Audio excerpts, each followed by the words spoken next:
Yikes. That was awful. An absolutely terrible performance, at least on offense. The defense was, I don't want to say subpar, but defense was all right, serviceable. But the Denver Nuggets losing in pretty embarrassing fashion, stunning fashion, to be honest. I mean, this was a non-competitive game the moment Michael Malone removed the starters in the first quarter.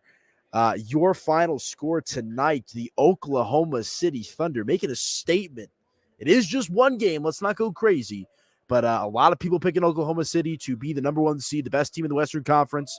And they certainly made a statement against the Denver Nuggets tonight with their 102-87 victory. Nuggets look bad. We'll break it all down for you guys here on the maiden voyage of your Locked On Nuggets postcast. Live from Ball Arena. Drop some comments. Let me know how you guys are feeling. And let's break down this basketball game. You are Locked On Nuggets postcast, powered by Mile High Sports. Part of Locked On Sports Denver on the Locked On Podcast Network. Your team every day. It is your Locked On Nuggets postcast. Hope everyone is hanging in there out there. Following Denver's atrocious performance on opening night, I am your host, Aniello Piro. Hope you guys are doing well. And for any of you guys over there on the audio feed on the Locked On Nuggets podcast, shout out Matt Moore, Swipa, Ryan Blackburn, a.k.a. Ryan Chartburn, all my guys over there. You're going to hear the Locked On Nuggets postcast also appearing in your audio feed moving forward. But I'm broadcasting live from Ball Arena up top here. Just a few souls left in the building after the Nuggets had their soul taken from them tonight against the Oklahoma City Thunder. You guys can follow me on social at Media by AP, and do me a favor, make sure to subscribe to that Locked On Sports Denver YouTube channel. That way you guys never, ever miss an episode of your Locked On Nuggets, Broncos, Buffs, and Rockies postcast, all hosted by yours truly. But see, we got some live viewers in here, man. Drop some comments. Let me know what you guys are thinking. I'll get into some big picture thoughts to start us out tonight, and then we can kind of dive into some more minutia. I think the biggest takeaway for me is just simply how much better Oklahoma City looked than the Denver Nuggets. I mean, the body language and the overall drive and desire from this team in the second half was pretty bad. And I don't want to go too crazy, right? It is just one game, the first game of the season. I'm not trying to, slam the red button, start freaking out or anything like that. But they looked like in a different class tonight, the Oklahoma City Thunder did. I mean, the physicality, the speed, the youth, the athleticism, the overall desire to win the game. I mean, I thought Denver got out to a pretty good start there for about the first half of the first quarter, not the first half of the game, the first half of the first quarter. And the moment Michael Malone went to his bench, which is obviously a required part of the job, you're going to have to play your bench players as much as you would love to play Jokic and AG and Jamal and MPJ and now Christian Braun every minute of every game. The reality of the situation is he's going to have to lean on his bench. And tonight, the bench was disgusting. That is the simplest way for me to put it. I mean, anyone have any guesses as to what the plus minus was tonight for the Nuggets bench players? Because it was pretty bad, not just pretty bad. It was awful. The best player on the bench from a plus minus perspective was Dario Saric, who was a -6. I felt like Dario Saric was a non-factor in this game. What did Dario Saric do tonight? 2 points, a rebound, a steal, 0 for 1 from three-point land. That's about it in 11 minutes played. Peyton Watson, this is what, year 3 for P-Watt? You want to see some progression. Again, it's one game. I'm not trying to go too crazy here. -13, 2 points, 6 total rebounds, 2 offensive rebounds, 4 defensive rebounds, an assist, and 2 blocks. -13. Julian Strawther, a guy that they're, he was in the running there with Christian Braun, allegedly for that starting shooting guard position. And he was awful tonight as well. I mean, the Nuggets bench was just an abysmal performance tonight from them. -23 in the plus minus for Julian Strawther. 6 points, an assist, a steal, 1 turnover, and that's about it. But bringing up the rear in the plus-minus department is Mr. Russell Westbrook. And again, the jury is still out. It's one game. I'm not trying to go too crazy. minus 24 in the plus minus tonight, folks. 6 points for Russ, 5 total rebounds, 5 assists. So you like to see that. A steal, 2 blocks. I actually thought Russ was solid in regards to, bringing some aggression and cutting to the basket, finding some open passers. He's going to try to figure out, exactly where Nikola Jokic likes the pick and roll pass. Things are going to improve as the season goes along. Of course, his first 3-point shot of the night, his first 3-point shot for the Denver Nuggets is an absolute brick. We know that the shooting is going to be a real issue for this Denver Nuggets team, in particular beyond the arc. But tonight, the 3-point shooting was just absolute madness, man. I mean, they could not buy a 3-point shot tonight. Why are we paying Zeke Nagi $8 million to sit on the bench? He needs to be traded. You sound like my boy Swiper. That's how I know that Nuggets season is back, because my guy Swiper Cam on Twitter is going crazy. Like, Zeke Nagi needs to play. Why is Dario Saric playing? Zeke Nagi can do this. Zeke Nagi can do that. I know that Nuggets fans have some serious beef with, I don't want to say beef, but confusion maybe surrounding the status of Zeke Nagi, his role with this team, why they gave him the contract that they ended up giving him. But at the end of the day, I don't think Zeke Nagi is solving any problems for the Denver Nuggets tonight. I mean, we know the 3-point shooting wasn't there. We know that Zeke Nagi is not exactly going to light up from beyond the arc as well. But the defense, the lack of shooting, and really just the lack of desire. I would say that was, one of the biggest takeaways for me from this game is it looked like, once we got midway through the third quarter, they kind of just waved the white flag, a little lethargic out there. I don't want to say that they're all out of shape, but I think Coach Malone had a comment at some point during the preseason talking about how these guys need to, get used to running up and down the court, this and that. That's why you saw some extended minutes for the starters in the preseason.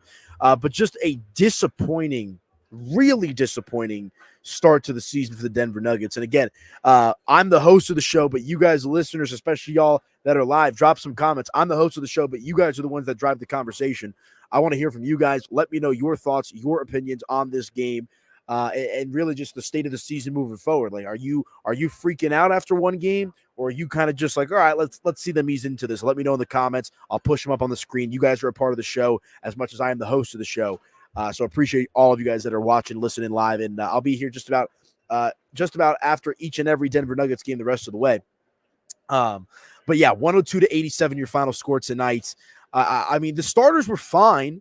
I mean, Jokic has a triple-double, which is obviously kind of par for the course from at this point. 16 points, 13 assists, 12 total rebounds. He was a -9 on the night. But the starters, for the most part, were fine, I guess you could say. Aaron Gordon, 12 points, a steal, 2 assists, 9 rebounds.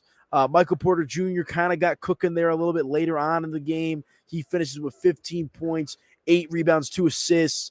Jamal Murray, I know there's some people I was seeing on social media, kind of concerned about the state of Jamal Murray after he got the big contract extension. Hasn't quite looked like himself in quite some time. But again, it's one game. Let's see how things play out. 12 points for Jamal tonight. The best player on the court tonight, outside of Nikola Jokic, was Christian Braun, and there was a lot of question marks surrounding Christian Braun and how he may or may not fit in with the starters, how the bench unit might look without him. I thought Christian Braun was phenomenal tonight. Like 9.9 times out of 10, Nikola Jokic is going to be the best player on the court. But the fact that Christian Braun was able to kind of step up, the moment didn't look too big for him. Obviously, the outside shooting, the 3-point shooting was a problem. Let's see. Christian Braun finishes, 0 for 3 from beyond the arc, including a couple of wide open looks in the corner that he just absolutely whiffed on. But outside of that, he brings a lot of energy, brings a lot of juice, great cutter, and is a guy that is going to feast in the middle of the paint. This is a guy that's probably going to average, I would say, 13 to 15 points per game for the Nuggets on offense with those starter minutes, just because by the virtue of how Denver runs their offense through Nikola Jokic. I mean, Christian Braun is an incredible slasher, great physicality. The defense, he was getting cooked a little bit tonight by SGA, but at the end of the day, I thought Christian Braun had a pretty good debut as the Denver Nuggets 2024-2025 starting guard. So that is a sign for encouragement. But really, outside of that, guys, not a whole lot to take away. I mean, yes, like I said, Jokic has a triple-double, but you don't really feel good about, like, Nuggets fans are pretty spoiled, right? Everyone's kind of used to the Jokic triple-double.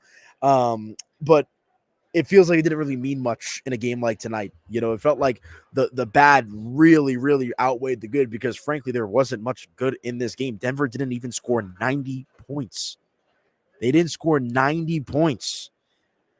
And again, this is an Oklahoma City Thunder team that is expected to be the creme de la creme of the Western Conference. If Denver wants to, try to get back to this championship stature, they're going to have to be at least more competitive than they were tonight against a team like Oklahoma City. So, all right, let's hit our first break. When we come back, we'll continue along with the conversation. This is the maiden voyage of your Locked On Nuggets postcast. I'm your host, Aniello Piro. Watch the game in the flesh. I've got they're cleaning up the court right here in front of me, broadcasting live from Ball Arena following Denver's 102-87 defeat in the opening game of their season. Drop some comments when I come back. I see we got another one that I'll push up here on the screen when we get back. But drop some comments. Let me know your guys' opinion, your thoughts, your feelings about this game. Let's have a conversation. We'll go back and forth and talk about it when we come back right here on your Locked On Nuggets postcast. Back in just a moment, folks. Stick with me. Let's get this all pulled up here real quick. All right, you guys, let me tell you about our friends over at GameTime. I was actually talking with somebody today about GameTime. It is absolutely the best place to get your tickets for all your sporting events, comedy, concerts, theater, all that good stuff. And GameTime has a new feature called GameTime Picks that makes getting tickets to see your favorite teams play live even easier. GameTime Picks filters out the fluff to show you only incredible deals on great seats so you don't have to waste time searching through thousands of tickets. Guys, let me tell you about some of the incredible features on GameTime. I told you about GameTime Picks. My personal favorite, all-in pricing. When you toggle this feature on the app or on the website, it shows you the total up front with no surprise fees at checkout. You could have got into the game tonight for right around $50 after fees, according to some buddies of mine. That's a pretty good price for an opening night game. If you saved your money, good for you, because it wasn't a great game to watch, but still, our friends over at GameTime are going to let you see that price up front when you toggle their all-in pricing feature. Plus, you can get a panoramic view from your seat in the app before you buy with their seat viewer and the lowest price guaranteed. Or GameTime will credit you 110% of the difference. Not 100% of the difference, 110% of the difference. Plus, your purchase is covered with the most flexible customer service policy in the ticketing industry. Take the guesswork out of buying tickets with GameTime Picks. Download the GameTime app today, create an account, and use code LOCKEDONNBA for $20 off your first purchase. Terms, they do apply. Again, create an account and redeem with code LOCKEDONNBA for $20 off. Download GameTime today. What time is it? It is game time.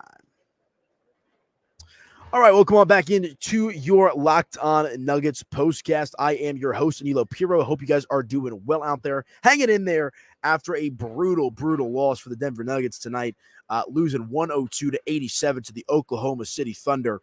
And we touched on the three-point shooting. I'm going to expand on that a little bit more here in this segment. But we do have a comment that I want to get to. Any of you guys watching live, make sure to drop some comments. Let me know. I'm not freaking out. OKC is a legit title contender. We missed easy shots, and I like how Russ played off the bench. We need another outside shooter like a Corey Kispert, but IMO, we will be fine. I actually very much agree with this statement. And at the end of the day, like you said, it is one game one of the season. It's not surprising to me that Denver's a little rusty, out of the gate. But I do think the interesting part of this, especially with the opponent, with it being the Oklahoma City Thunder, game one, little bit of a gut check game, in my opinion. And it's interesting to get one this early. We got the Clippers coming into town for a Saturday afternoon matinee. But this is your opportunity. It's kind of like Rocky 3. If you've ever seen Rocky 3, right? And maybe a little bit of a different dynamic. But he fights Clubber Lang. Mickey, that whole situation happens, right? And he just gets whooped by Clubber Lang. Loses the championship belt. All that kind of stuff. Down in the dumps. Has to work his way back up. Trains with Apollo Creed, and then comes back at the end of the movie, beats Clubber Lang, regains the championship belt, all that good stuff. But this was an opportunity for Denver out of the gate right away to see where they stack up against a team like Oklahoma City, who is either the consensus favorite to win the Western Conference or, largely considered by most people, even Nuggets fans, those that have their heads on straight, to be one of, if not the best team in the Western Conference this season. And the fact that Oklahoma City essentially ran laps around the Nuggets, I think is definitely something to be a little concerned about. I do think that Russell Westbrook played nice off the bench. Look, the outside shooting has always been a problem for Russell Westbrook throughout the course of his NBA career. I don't anticipate that changing overnight. Hopefully, he's able to improve that dynamic as we move forward throughout the course of the season, because Lord knows Denver has a lack of shooters across the board, both in the starting department and in the bench. Questions about Jamal Murray. MPJ sometimes looks non-existent in the offense. A lot of question marks for this Denver Nuggets team.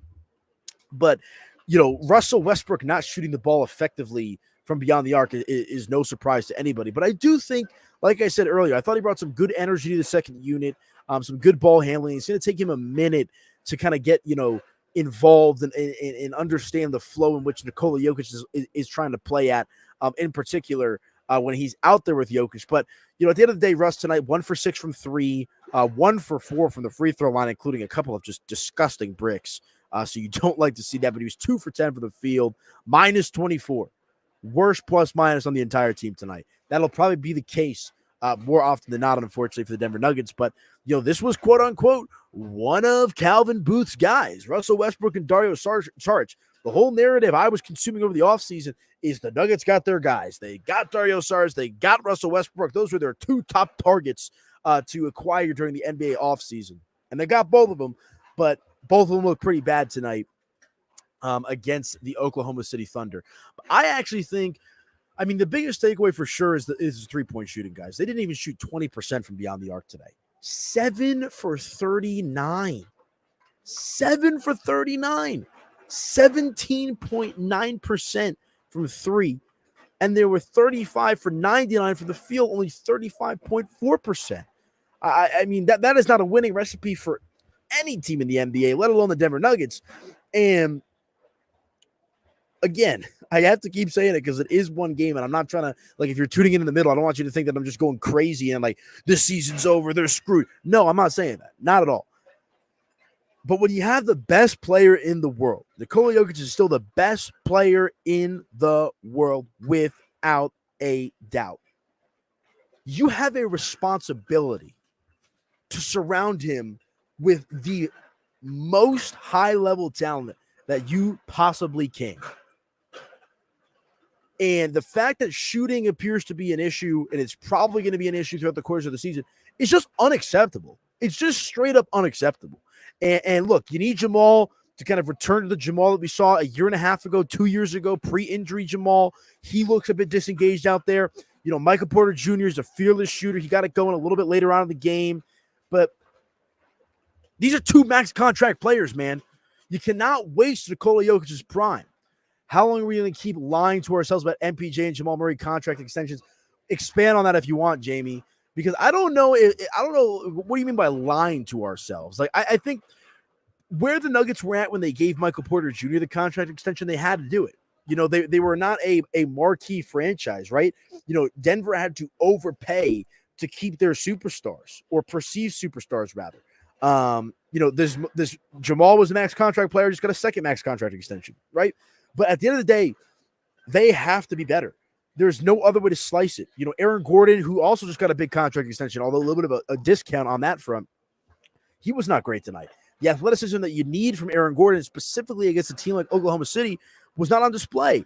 And again, do we want to chalk this up to game 1 rustiness, or do we want to chalk this up to a team that has some serious holes and flaws? I think it's a combination of the two. I think it's going to take us probably close to 5, 6, 7 games before we get a real understanding of what this team can be. But tonight, against a team like the Oklahoma City Thunder, against a team that you're expected to be similar to in the caliber of play, they weren't great really in any department. The defense was fine, but outside of that, offensively, it's an offensive league. Offense beats good defense 9 times out of 10 in the NBA right now. It was an F performance. It was a D- performance. It was a D performance outside of Nikola Jokic. And by Jokic standards, it wasn't great. He really wasn't great. Yes, he does have a triple-double, but again, by the standard that we're accustomed to, 60 points. He was a -9 the plus-minus, 6 for 13 from the field, 1 of 3 from beyond the arc. It was actually the first points in the game was the Jokic three-point shot. I'm sitting to myself like, ooh, maybe we got something here tonight. And the absolute moment Michael Malone had to go to the bench, it all came crashing down. SSDD. I can't say what one of the S's stands for. Same bleep, different day. SSDY. Same bleep, different year. This has been the story of the Denver Nuggets for the last 4 or 5 seasons. Starters great, bench awful. Starters great, bench awful. And Denver was able to keep this game within spitting distance for a majority of it, right? They were down 10 points, down 8 points, 12 points, and then Oklahoma City eventually pulls away after Denver just kind of waves the white flag there. Malone kept the starters in until about the 2-minute mark here tonight. But, I mean, that is just about as awful of a performance as you could witness from the Denver Nuggets on opening night. That's really all there is to say. I'm not trying to just grill them. I'm not just trying to go in. I'm not trying to be a negative Nancy. They're going to win games. They're going to win plenty of games. They're going to win 45-plus games this season, folks. Hopefully it's 50-plus. But tonight, against a team that you're expected to be on the same level as, awful. Not a lot of positivity to take away from the Nuggets tonight, outside of Christian Braun looking pretty good with the starters. I thought that was the one bright spot for Denver tonight. Is Christian Braun looked pretty good with the starters, but the bench was an atrocity, and the three-point shooting was an atrocity. All right, let's hit our final break. When we come back, we'll continue along with the conversation. We'll get ready to put a bow on the show. Drop some comments, guys. This is my maiden voyage of the Locked On Nuggets postcast. I did Rockies. I'm in the middle of doing Buffs and Broncos as well, and I say this every show that I do. I'm the host, but you, the fans, the listeners, the viewers, are the ones that drive the conversation. I got a comment that I'll put up on the screen when I get back, but let me know your thoughts. What was your biggest takeaway from the game tonight? What is your biggest sign of concern for the Denver Nuggets moving forward? Drop some comments, let me know, and I'll put a bow on the show when I come back here in just a moment on your Locked On Nuggets postcast. Stick with the boy. All right, you guys, let me tell you about our friends over at Prize Picks. What is Prize Picks? Prize Picks is the best place to get real money sports action with over 10 million members and billions of dollars in awarded winnings. Prize Picks has made daily fantasy sports accessible to all. You just pick more or less on at least two players for a shot to win up to 100 times your cash. Run your game all season long on Prize Picks. Let me tell you about some of the awesome features, guys. You can now win up to 100 times your money on Prize Picks with as little as 4 correct picks.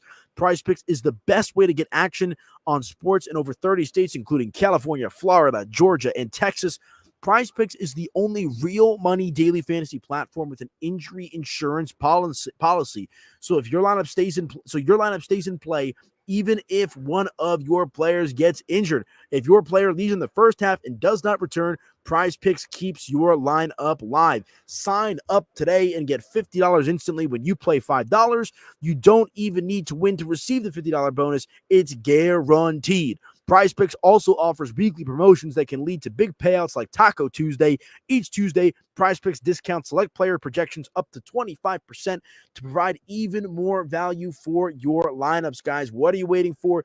Be sure to check out our friends over at Prize Picks, guys. It is the best place for your daily fantasy sports action. Make sure to let them know that Locked On Nuggets sent you. And again, use that code Locked On NBA and get $50 instantly when you play $5 only on Prize Picks. Boom, boom, boom,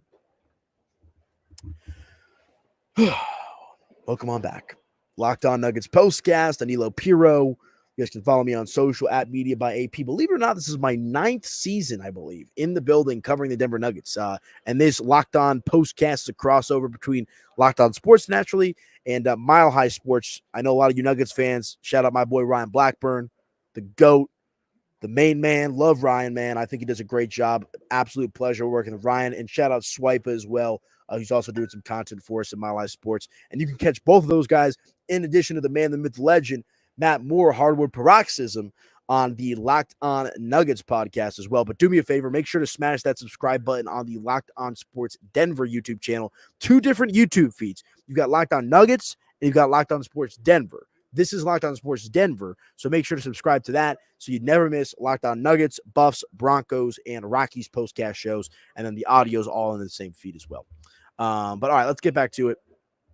Got one more comment that I want to push up on the screen here.